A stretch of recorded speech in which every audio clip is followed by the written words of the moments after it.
नई शिक्षा नीति एनईपी और ट्राई लैंग्वेज पॉलिसी को लेकर तमिलनाडु और केंद्र सरकार के बीच विवाद चल रहा है। इस बीच तमिलनाडु की स्टालिन सरकार ने राज्य के बजट से रुपए का सिंबल बदलकर तमिल भाषा में कर दिया है। तमिलनाडु में डीएमके की सरकार है और एमके स्टालिन वहां के सीएम हैं। सरकार ने 2025 और 26 के बजट में रुपए के सिंबल को रिप्लेस कर दिया और जो सिंबल दिया ये तमिल लिपि का अक्षर है। केंद्र सरकार और तमिलनाडु सरकार के बीच हिंदी को लेकर पिछले महीने भर से विवाद चल रहा है। केंद्र सरकार नई शिक्षा नीति के तहत ट्राई लैंग्वेज पॉलिसी लागू करने को कह रही है। इसमें हिंदी, अंग्रेजी के अलावा स्थानीय भाषा शामिल है। तमिलनाडु सरकार हिंदी के खिलाफ है।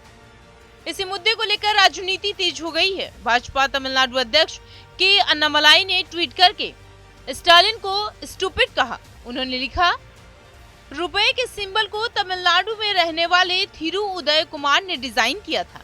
वे डीएमके के पूर्व विधायक के बेटे हैं।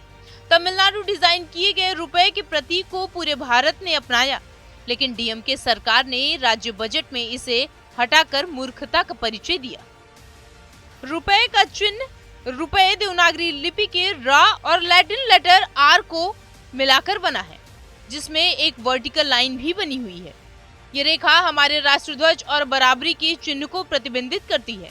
भारत सरकार ने 15 जुलाई 2010 को इस चिन्ह को अपनाया था। आईआईटी मुंबई के पोस्ट ग्रेजुएट रह चुके छात्र उदय कुमार ने इस चिन्ह को बनाया था। उदय कुमार को आरबीआई की ओर से 2.5 लाख का इनाम भी दिया गया था। तमिलनाडु में इस वक्त ट्राई लैंग्वेज को लेकर विवाद जारी है। मुख्यमंत्री एमके स्टालिन और केंद्र के बीच नई शिक्षा नीति पर तकरार है। इसको लेकर संसद के बजट सत्र में काफी हंगामा भी देखने को मिला था। संसद के बजट सत्र के पहले दिन से डीएमके के सांसद नई शिक्षा नीति का विरोध कर रहे हैं। वे शिक्षा मंत्री और सरकार के खिलाफ लगातार प्रदर्शन कर रहे हैं। वे शिक्षा मंत्री धर्मेंद्र प्रधान के करीब पहुंचकर नारेबाजी कर रहे थे। बीते दिन चेन्नई में डीएमके की रैली में डिप्टी सीएम उदयनिधि स्टालिन ने कहा, धर्मेंद्र प्रधान ने खुलेआम धमकी दी है कि फंड तभी जारी किया जाएगा जब हम ट्राई लैंग्वेज फॉर्मूला स्वीकार करेंगे, लेकिन हम आपसे भीख नहीं मांग रहे हैं।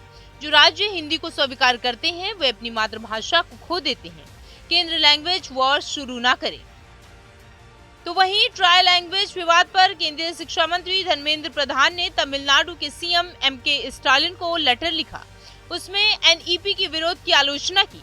उन्होंने लिखा, किसी भी भाषा को थोपने का सवाल नहीं है, लेकिन विदेशी भाषाओं पर अत्यधिक निर्भरता खुद की भाषा को सीमित करती है। एनईपी इसे ही ठीक करने का प्रयास कर रही है।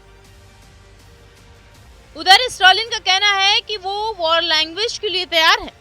जी हाँ, बीते दिन स्टालिन ने लिखा, केंद्र हमारे ऊपर हिंदी न थोपे। अगर जरूरत पड़ी तो राज्य एक और लैंग्वेज वॉर के लिए तैयार है। दरअसल एनईपी 2020 के तहत स्टूडेंट्स को 3 भाषाएं सीखनी होगी, लेकिन किसी भाषा को अनिवार्य नहीं किया गया है। राज्यों और स्कूलों को ये तय करने की आजादी है कि वो कौन सी 3 भाषाएं पढ़ाना चाहते हैं।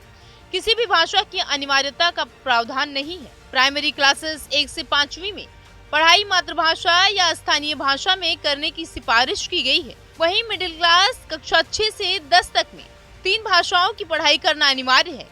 गैर हिंदी भाषी राज्य में अंग्रेजी या एक आधुनिक भारतीय भाषा होगी। सेकेंडरी सेक्शन यानी 11वीं और 12वीं में स्कूल चाहे तो विदेशी भाषा भी विकल्प के तौर पर दे सकेंगे।